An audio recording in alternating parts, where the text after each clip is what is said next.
I'm Park Howell, and welcome to the Business of Story. I thought it was just a stupid picture of a pig in the ocean. But after hearing that story, I had to have it. Now I wasn't just buying a picture, I was buying a story. Story literally made the picture worth more money to me. That's what businesses are about. People buy brands, people buy stories much more than anything else. I work with a lot of big enterprise companies, but let's just say I always tell folks, drop the PowerPoint, close your laptops, start with your story. If you want people to get engaged and you want people to act, you have to tell them an emotionally powerful story. That's with great characters, it's with uncertain outcomes, and it's with high stakes and drama. All business strategy is a story.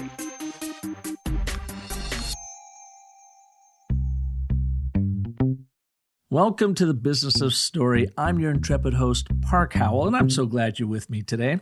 Last week we had a real treat on the show as branding guru Sally Hogshead took us through her Fascination Advantage assessment. It determines how the world sees you and your brand and what stories they may be making up about you. Now, she was so kind because on last week's show, she did us a big favor. She made her Fascination Advantage assessment available to you for free.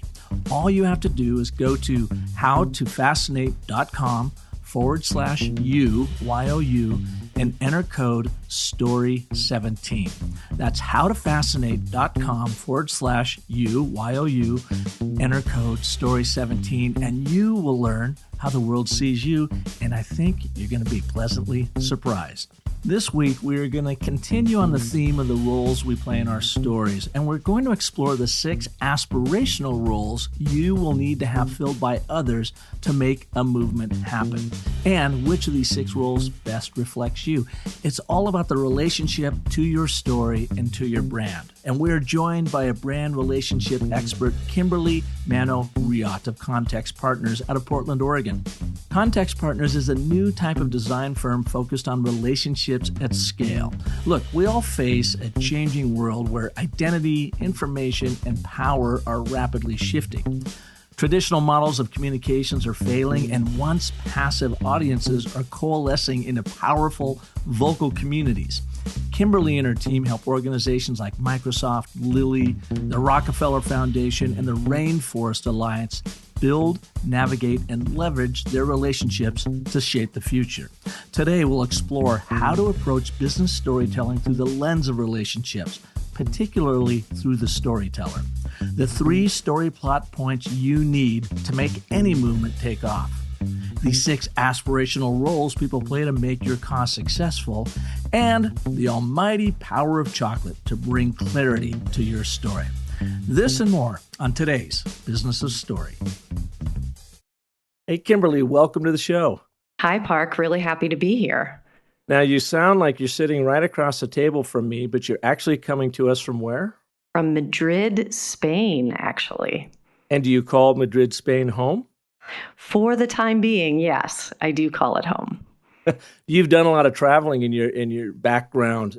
Can you give us a little bit of backstory about what you do and why I'm so fascinated to have you on the show today? Is I saw you in action at GreenBiz, and you took us through a really interesting workshop of how to build relationships within an organization to create a movement and make that movement really possible. And you use story wonderfully within that whole process. So give us a little background, your globe-trotting ways, and how you find yourself in Madrid, Spain, doing what you're doing today. Okay. Well, it's funny. I was thinking about talking with you, Park. I was remembering when I was in business school, when I was getting my MBA, and it was the second year of business school where you got to pick any electives that you wanted to take. You were able to select your classes. And this was in the late 90s, and I found that so many of my classmates were taking finance. A lot of them were taking entrepreneurial finance, some hardcore operations, like a lot of intensive numbers kinds of classes. And what I found is that I had a totally different interest. For me, I gravitated to the classes that were about people, that were about leadership or management, incentives and rewards. How do you get people motivated to do their best work? And one of my absolute favorite classes was a class called Strategic Human Resource Management, or SHROOM for short. Shroom, yeah. SHROOM, right? And it was taught by a visiting professor, and his whole shtick was that strategy is the easy part. The hard part is actually making it happen. And making things happen at the end of the day is all about the people. And that was his mantra in the class. It's all about the people. And what I find so funny is that then 10 years later, I started helping to build a company called Context Partners that has this same motto. It's all about the people. We are a design firm for relationships, and we started Context Partners to help organizations to strengthen the relationships that matter the most to their organization. And you mentioned the global dimension. I met our founder and CEO, Charlie Brown, when we were both at Ashoka, which is an international NGO. Charlie was in Washington, and I was in Mexico City at the time. And we were observing in different places, but we were having the same observation, which is that these social entrepreneurs around the world were really successful when they were focused on relationships. They were effectively mobilizing communities inside and outside their organization. And at the same time, we were seeing changes in the world today that, in fact, what we call it is we're in a relationship revolution right now in today's world. Our sense of identity is changing. Our sources of power are shifting because of the new ways that information flows. And Can you expand on that a little bit? Yeah. What do you mean relationship revolution? Relationship revolution, right. So it means that more and more the shifts in who we are and sources of power because of information flows happening, these shifts are meaning that our relationships, not just with each other, but with the brands and causes that we associate ourselves with, are becoming every organization's most valuable asset. And that's why we started Context Partners, was to help organizations to build those relationships, to strengthen those relationships, to allow them to achieve their mission or their business goals. And so when you're talking about how information flows, is it really essentially coming down to technology and the interwebs and, the fact that we can reach around the world from our kitchen table, from Fargo 24/7, and how that's impacted these relationships with brands and with companies and with their employees?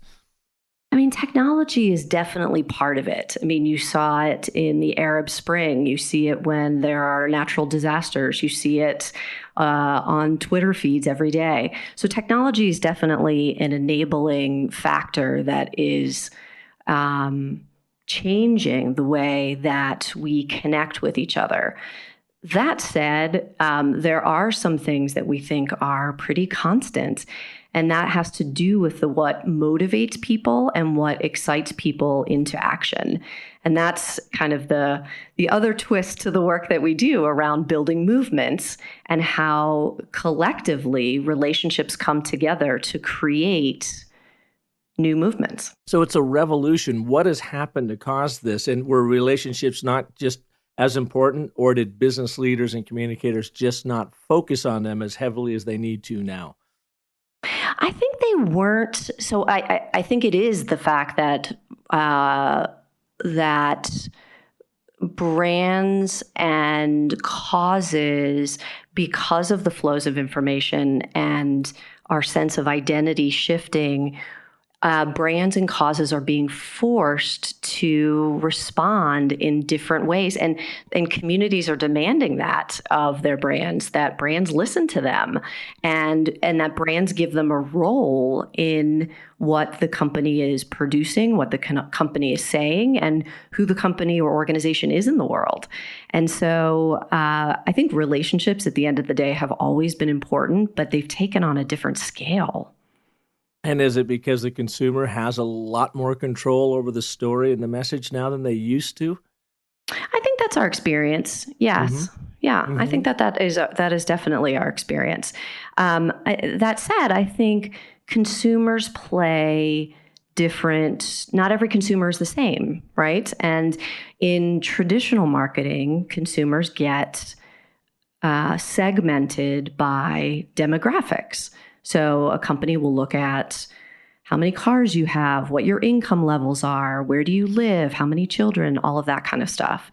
And what we would suggest is that way of segmenting people is kind of old school and actually doesn't allow you to build the relationships that are lasting and tap into people's values.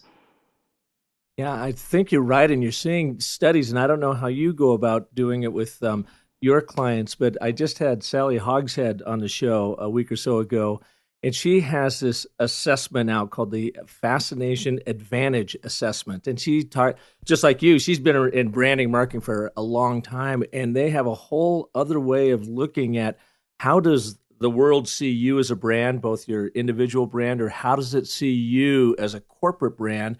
And using that information versus you going out and doing, like you said, kind of that old-fashioned demographic thing that does give you data around age and location and income and that kind of thing, but it doesn't really tell you what motivates people, does it? Yeah, it doesn't. And at the end of the day, movements or communities or networks are really, at the end of the day, relationships that you have with people. They don't matter if people don't act, if people don't take action, and whether that action is buying your product or telling your story or helping you to innovate. If people aren't taking action, then those relationships are not really very effective for you. And people take action not when you serve them up opportunities based on their demographic data, but when you actually approach them with the opportunity to be who they are as a person. And that's where we use the term aspirations. It's when you allow someone to tap into their aspirations of who they are and what they want to be in the world.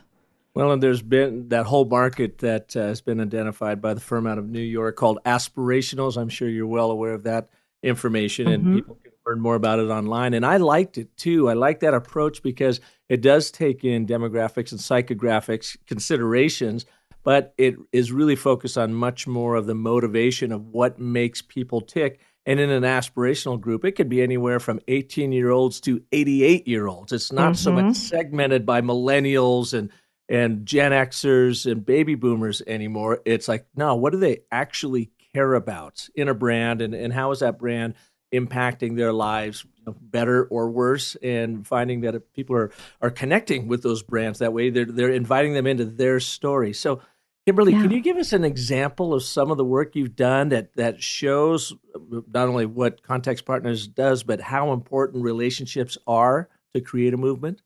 Yeah, absolutely. So, and I want to respond to a little bit of what you were just saying too about the aspirationals, because we've also looked at that research and have been really curious about some of the applications of it. What we have found about that research that it doesn't quite address is it talks about what the aspirationals want from a brand. They want a brand to be socially responsible. They want it to be green. They want it to treat their employees well. But what the study doesn't tell you is what role they want to play in your brand. And that's been the kind of work that we've been doing. We have found through working with communities and networks and helping organizations build relationships that there are 6 roles that are played in every healthy community, as it were. And so that community could be your customers, that community could be inside your company, that community could be your supply chain. But there are 6 aspirational roles that exist. And those 6 roles tell you what kind of relationship that person wants to have with your organization. And one of those roles is the role of the storyteller. Okay, so let me ask you real quick on the 6 roles people are playing. Does this have to do with sort of that millennial mindset of co-creation, that brands are wise to invite, especially the millennial crowd culture, in to help them co-create movements and brand sentiment and stories and that sort of thing?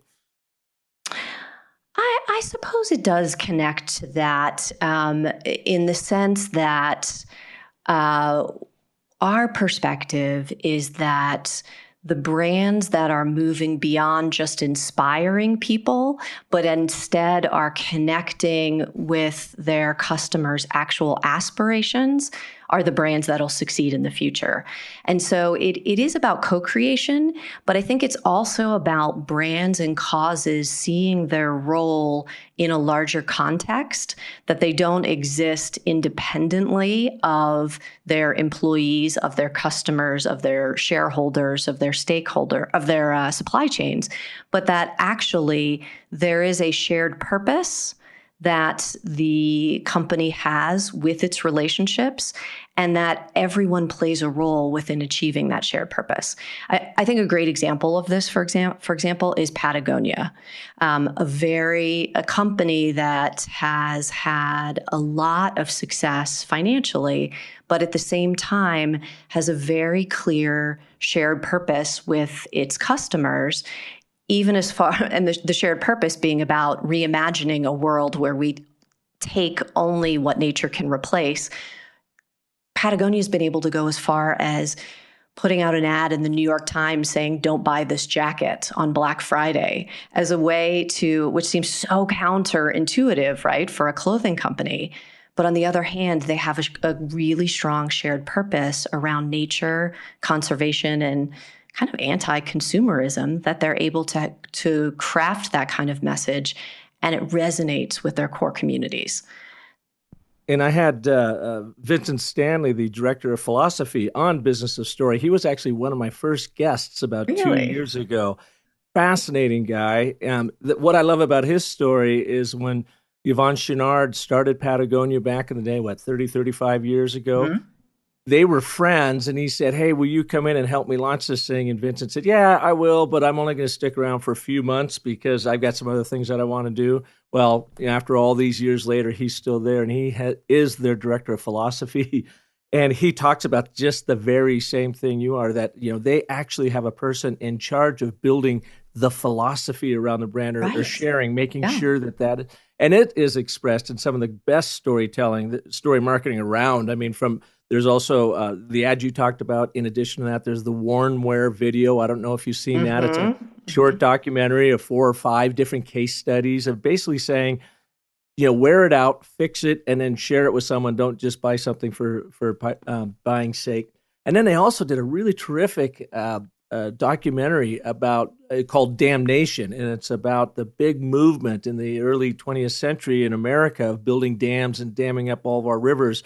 And now that they're going in helping the cause of taking some of those useless dams out to free up the rivers again. So they are really big about turning customers into activists, but not tree-hugging activists, just activists that tap into their same beliefs and values to go out and make sure that they are enjoying the outdoors, but not doing harm to the outdoors in the same process. So I love your example of Patagonia. I just think they're marvelous at this.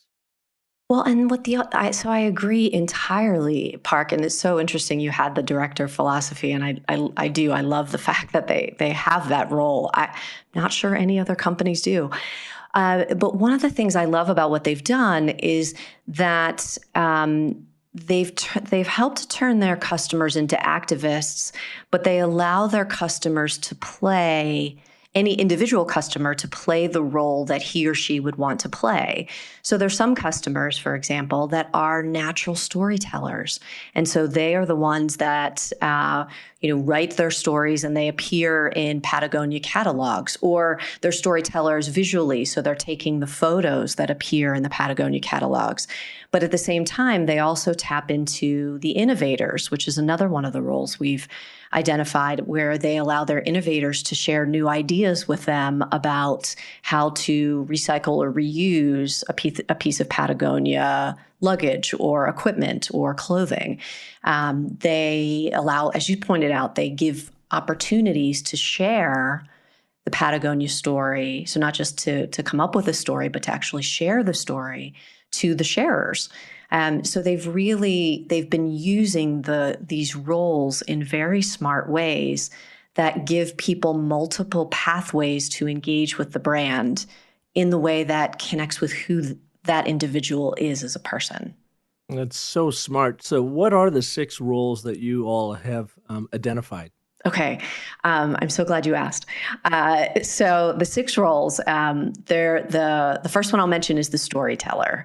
And the storyteller is the person that you would see if you were at a party who is standing in the corner and has 2 or 3 people around him or her and is just telling story after story. People are engaged and laughing and sort of keeps that really close attention of a small group of people through their ability to share a story or to talk about and develop a story. Regaling people in story, of course. Yeah, the storyteller, critical to any movement. The second one, and these are in no particular order, by the way. I just thought we'd start with storyteller. The second one that I'll talk about is the connector. And so the connector is someone, if you were at a party, who is greeting every new person who comes in the door, talks to them for a brief second or two, and then says, "Oh, come on over here. I want to introduce you to Jose." Or "Come on over here. Here's Maria." I live in Spain, so I'll use those names. Okay. "Come on over here and meet Maria. I think the two of you need to know each other." It's that person that you meet, and within 30 seconds, they have identified 4 other people you should connect with. I think we all know that kind of person. Mm-hmm. So the second role is the connector. The third is the innovator. And we all know these people too, because they're the people at a party who are talking to the bartender and getting them to create some kind of new mixology drink with the ingredients that the bartender has. It's the person who's always coming up with new ideas. They may not be able to tell a story about them, or they may not even be able to share them or connect other people to those ideas, but they generate new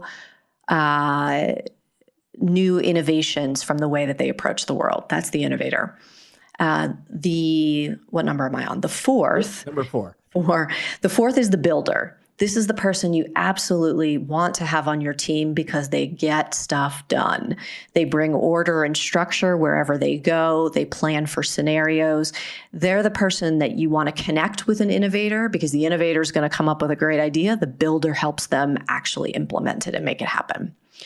The fifth one is the curator. So the curator is like you would see in like you would have in an art museum, a curator who sees lots of different pieces of art and can select the most appropriate combination to create an exhibit. A curator is someone who sees quality even in chaos and can articulate how to bring that quality together in something that others can appreciate. So the curator is a really important role. And then last but not least is the sharer. That if you had a community with those 5 other roles, but you had no one who had a strong sense of sharing either innovations or stories or what have you, the movement or the community won't have the kind of impact that you would want it to have. They're the person who is at a party and starts tweeting and is posting photos on Instagram very quickly. Those are the 6 roles. And what we find, Park, is that people have natural tendencies towards one of these roles. And how did you come up with these 6? Was it in research or just through the work that you all have been doing?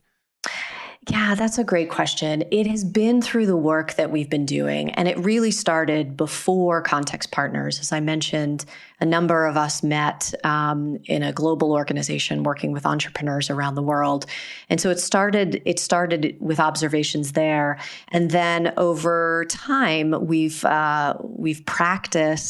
developed and then practiced and modified these 6 into where they are today with smaller communities of 30, 40, 50 people up to really larger communities. We recently worked with the loyalty program of a furniture retailer, 100 million people within their loyalty program. And we've been applying these same roles within that community. So we see them show up in communities of all sizes.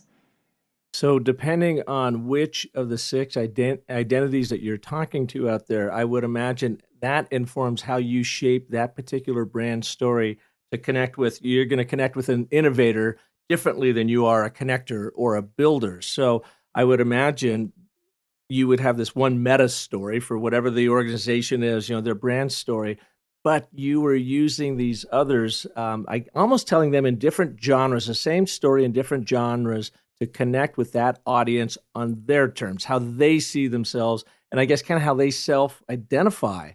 Therefore, you're inviting them into the team, into the loyalty program, with their core strength or their core personality trait. Am I overthinking this, or is that kind of the madness behind it? Oh, that's perfect. That's exactly right. And so you're inviting them with the lens that connects with the kind of person they are, as you said, whether they're a connector or an innovator. And at the same time, you're then also tailoring your call to action to them that speaks to the kind of activities that they like to do. Storytellers like to do different things than innovators do. And so when you give them an opportunity to act towards this identity, towards this aspirational role, then that's what creates the loyalty. Because over time, the relationship, the person you're connecting with, they think you really get them because you're giving them things to do that they like to do, if that makes any sense. Yeah. And we find that the rewards and incentives are also different depending on the community, but also depending on the role. So an innovator will get excited about the opportunity to be rewarded in a certain way, very differently than a sharer might. And do you see, are these personalities, these 6 personality traits, are they evenly distributed, or do you find if you had a pie chart of these, you are going to run into more innovators than you will builders? You'll run into more connectors versus sharers or something? That's a great question. So the short answer is that it depends completely on the community and its shared purpose. Mm-hmm. We ran a set of analyses and engagements, pilot engagements with a technology company in their loyalty program that had about 2 million or so members. And when we stepped back to look at what the categories looked like, they had a large amount of innovators.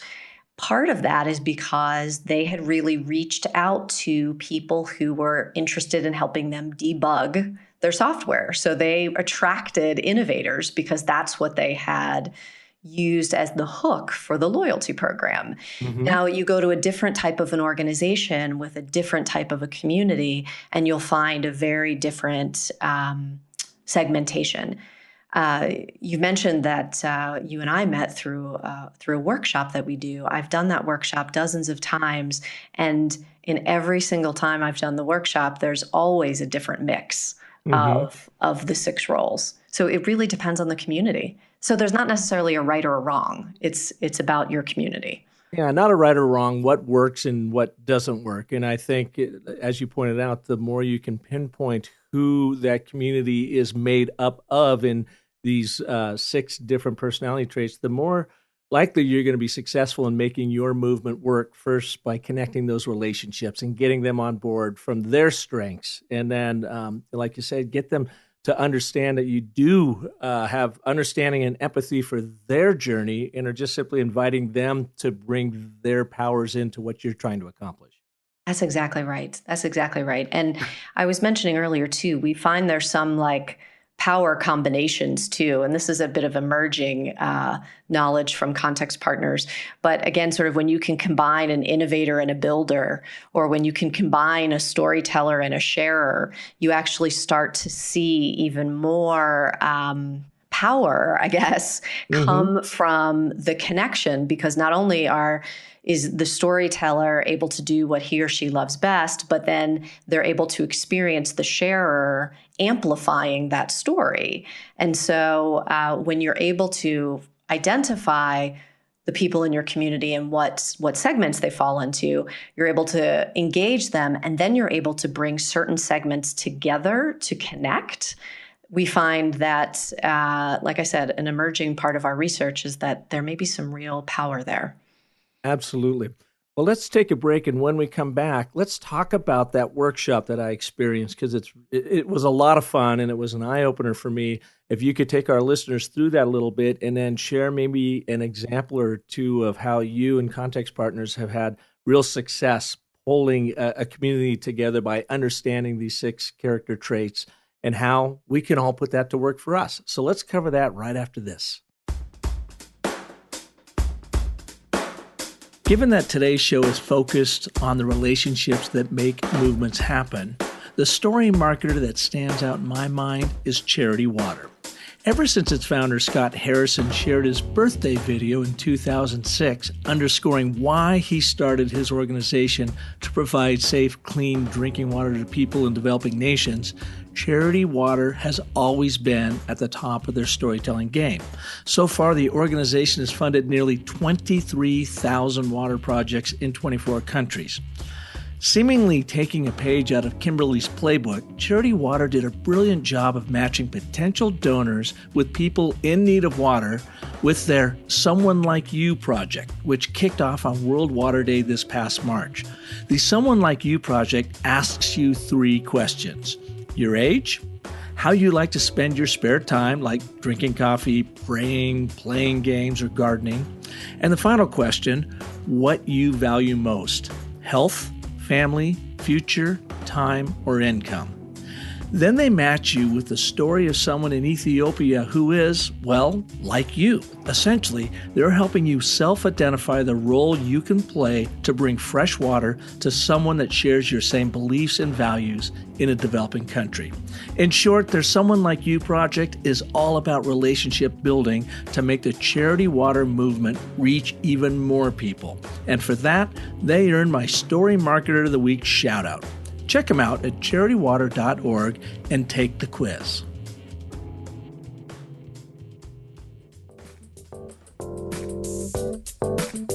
Hey, do you want to get your brand story straight live right here on Business of Story? Then I've got a challenge for you. Here's all you got to do. Shoot me a note to park@businessofstory.com. Tell me what your biggest brand story problem, challenge, opportunity is. And I'm going to select up to 3 people, send you my DIY workbook absolutely free, give you a chance to fill it out for your story. You will send it back to me. I will get a chance to get my head wrapped around what you're up to. And then I'm going to reach out. We're going to get you recorded right here on the show. And we are going to work your brand story real time for everyone to listen in. It'll be great fun. You'll see how this whole program comes together using the story cycle process. And I promise you, we will find the elements to your brand story to make you stand out, be clear about who you are and what you offer, differentiate yourself from your competition, and stand out like you never have before. And maybe most importantly, you can now sleep at night knowing that your brand story is crystal clear. So this could be your own personal brand story to build your influence, or your business brand story to build your enterprise and your people. Either way, if you want to play along, shoot me a note to park@businessofstory.com and we'll take it from there. Story on, my friends. Welcome back to Business of Story, and our guest today, Kimberly Manno&nbsp from Context Partners. And Kimberly is coming to us, although Context Partners is in Portland, Oregon. She's coming to us all the way from Madrid, Spain. It's so great to have you on the show today. Thanks, Park. It's really great to be here. So, big believer in designed serendipity, in that I designed myself to go to the Green Biz conference here in Phoenix back in February, and serendipitously. How do you say that word? It's a tough one, Park. It is. You and I actually ended up at the same table together for lunch. You had mentioned your workshop that I found fascinating, so I went to it that afternoon, and you took the group through this, and it was really fun because we had a chance to really self-identify which one of these roles we would be at without even knowing which role we were self-identifying to until we flipped over the card at the table. So can you take us a little bit through it, and then I will share with my listeners where I ended up. Okay, that sounds great. So it's such a fun workshop because I think it gives people both an insight about themselves as a person, as well as some insights into the people that they want to connect with in their organization, the relationships that matter to them.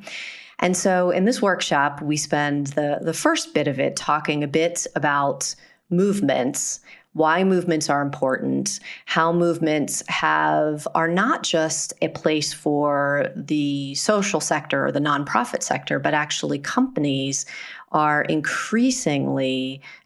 brands are increasingly leading and participating in movements, whether that's Patagonia or whether that's Dove or Uber or Airbnb.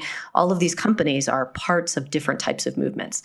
So we talk about movement making and the intentionality of creating a movement. So in other words, there's 3 components to any strong movement: your shared purpose, your roles, and then the incentives and rewards that allow people to play those roles.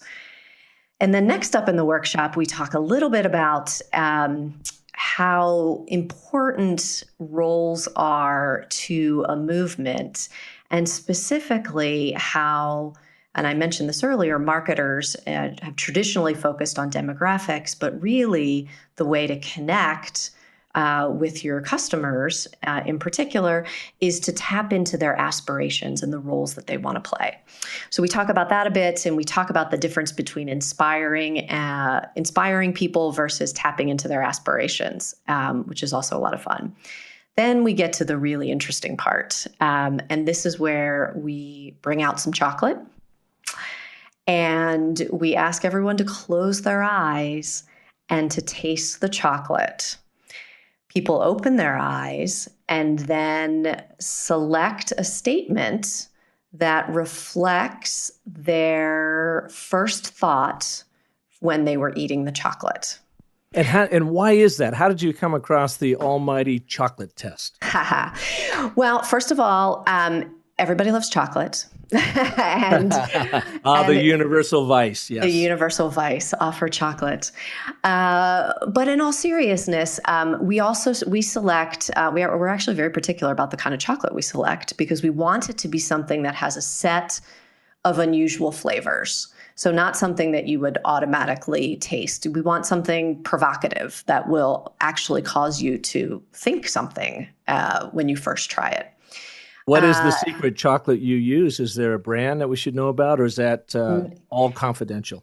No, it actually varies widely. We like to get the chocolate from wherever it is that we are doing our workshop. So I was doing the workshop in Copenhagen recently, and we had some chocolate from there. It was actually a lot of fun when we did the workshop in Belgium, because then we could have the Belgian chocolates. Oh, well, of course. Germany, you switch out chocolate for beer, I'm presuming. We should. And in Spain, we should be using jamón serrano, I think. There you go. We have not experimented with anything other than chocolate, though. We've stuck to chocolate. It has been a secret to our success. So people taste the chocolate, and then they reflect on their statement, and that sorts them into one of these 6 roles that I described earlier. To be completely honest, Park, when we're doing work for a client, we obviously use much more than chocolate to be able to sort people into roles.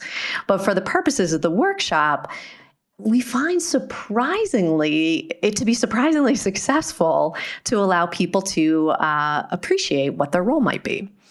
And then from there, we do some exercises to get people familiar with what their role is.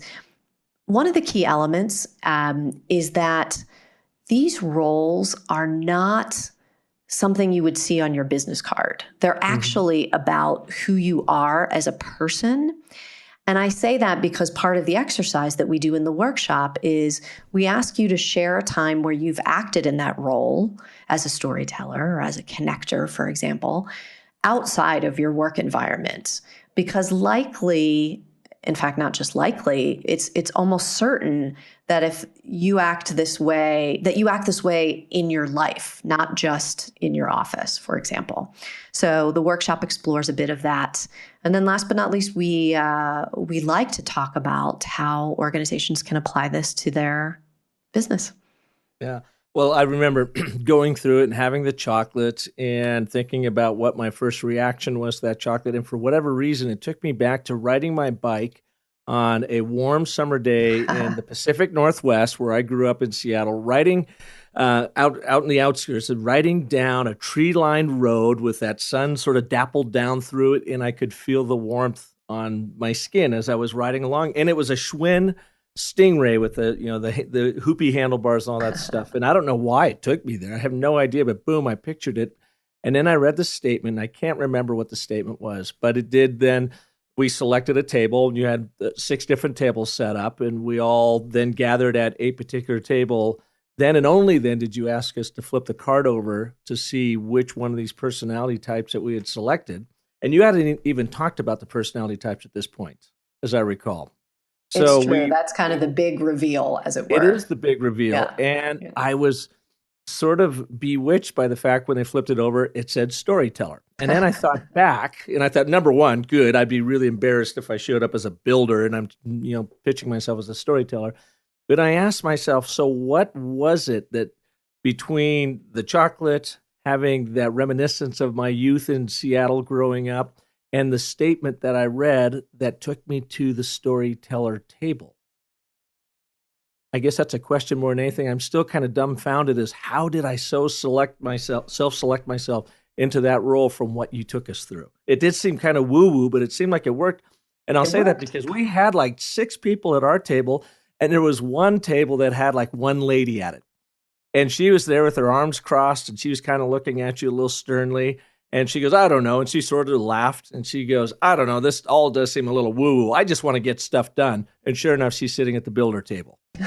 So it was very magical about how you pulled that off. I mean, I had the sense that room absolutely accurately categorized themselves by personality trait with chocolate, remembrance, in that line that we were to read. Yeah, it works. It works. And I think it is a great way to teach or expose the idea of aspirational identities and the role that people play within communities and networks. It's a great way to expose people to that as a new concept and to get some insights about yourself. And, we do find that some people identify with more than one of the aspirational roles. For example, myself, I think my dominant role is a connector, but I'm also have a heavy dose of builder in me for sure. And so I think a lot of people will find, and as you dig into this, that you have a dominant one, but then you may have elements of others as well. Without a doubt. And then my last question for you on this in today's show then, Kimberly, is this works really well, and I saw it in action in a workshop one-on-one. How do you use the same approach when you're trying to identify 100,000 customers in a community for a loyalty program? Is it through online studies, surveys, or how do you go about that? So there's a couple of different methods that we've used, depending on the size of the community and depending on how much information and data the mothership has about that particular community. But in most cases, we do some kind of a survey, which sounds super traditional and frankly kind of boring, but it's not, because of the kinds of, I think it's not, but the kinds of questions that we ask. They're much more ethnographic types of questions about what kind of behavior do you like to engage in, or if you do X, what would you be thinking about when you did Y? They're complicated. The questions themselves aren't complicated, but they're looking to give us data that would specifically slot you into one of these 6 roles so that we can get kind of an initial scan of a community through a survey. The second part that we would then do is we like to get into action pretty quickly. We call ourselves a design firm for a lot of different reasons, but one of them is because of our emphasis on quickly piloting and prototyping different opportunities or different activities. So once we have a sense of where people fall within a community, what I like to do then is create an opportunity that speaks to, let's say, storytellers. Let's create an opportunity and see who responds to that opportunity. It's in kind of a call and response type of a way. When you see who responds, those are the people who you're like, oh, they're really the storytellers because they're responding to a storytelling activity.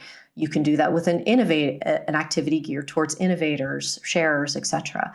So as you start testing some of these kinds of these different activities, you start to then build your data set around who falls into what category and what they care about.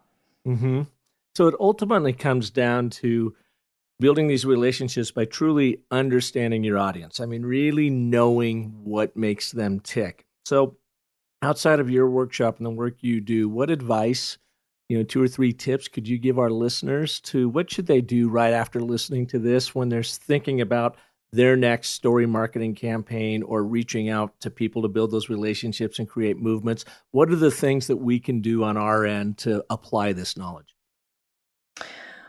That's a great question. So I would suggest that if you were getting ready to do a story campaign or beginning to engage a group of your customers, I would think about which of these 6 roles are really important for you to be engaging next. Nobody ever engages all 6 at the same time. And maybe nobody is too strong of a word, but usually organizations will say, you know what, I'm looking to engage the innovators for whatever reason, for whatever strategic reason.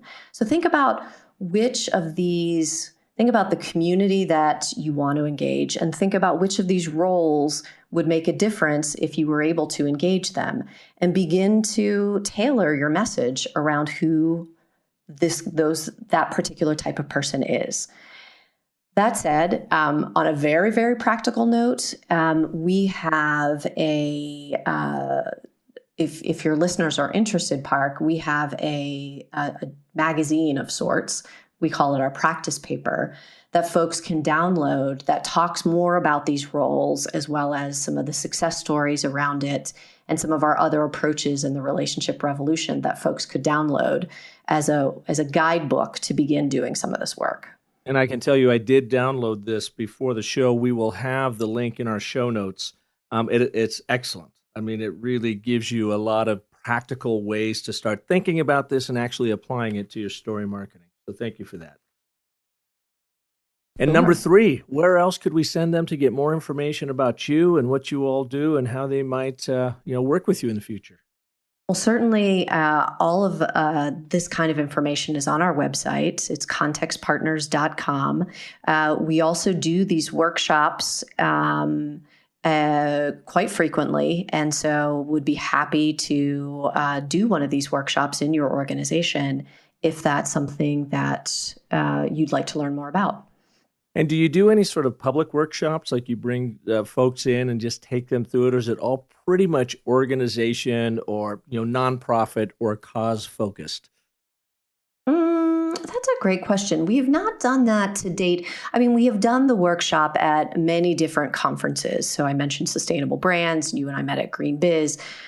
So we've done it. We've done the workshop at different conferences. We haven't done, near as I can tell, just a public one. But that's a really interesting suggestion, Park. I like it. Well, I do a lot of work at Arizona State University, so I'll have to think about bringing you all out. All of our students are based, they're executives from around the world. They're based in the School of Sustainability, and it's an Executive Masters for Sustainability Leadership. And each and every one of them at the end of the 12-month master's program have to create a capstone project that they are initiating within their organization, or it might be a community outreach program or whatever. This would be a really fun thing to do with them, that they could understand better how to identify these key roles, or the 6 key roles you talked about, and which one or 2 are going to be their lowest hanging fruit, the ones that are going to really help them to enact and sustain change. So I might hit you up to come and be a webinar speaker for our class coming up here in the fall. It would be my pleasure. Well, Kimberly, thank you so much for taking time today of being with us on Business of Story. Really a fascinating discussion, and one out of the 90 interviews I've done with, we've not covered it in this fashion. So thank you for being here. It was my pleasure. Really fantastic. Thank you so much. All right. Great to have you here, and thank you all for listening to this edition of Business of Story. Please join us next week when we will have another incredible and fascinating story artist like Kimberly that'll help you craft and tell compelling stories that sell. In the meantime, if I can be of service to you, track me down at businessofstory.com. As you know, I've got a ton of tools there, free tools there for you to use to help you pull your story together. And if you are in need of a keynote speaker, a 1 or 2 day workshop, or someone to help you get your brand story straight, give me a call or shoot me a note at park@businessofstory.com. And until next week, have a wonderful life.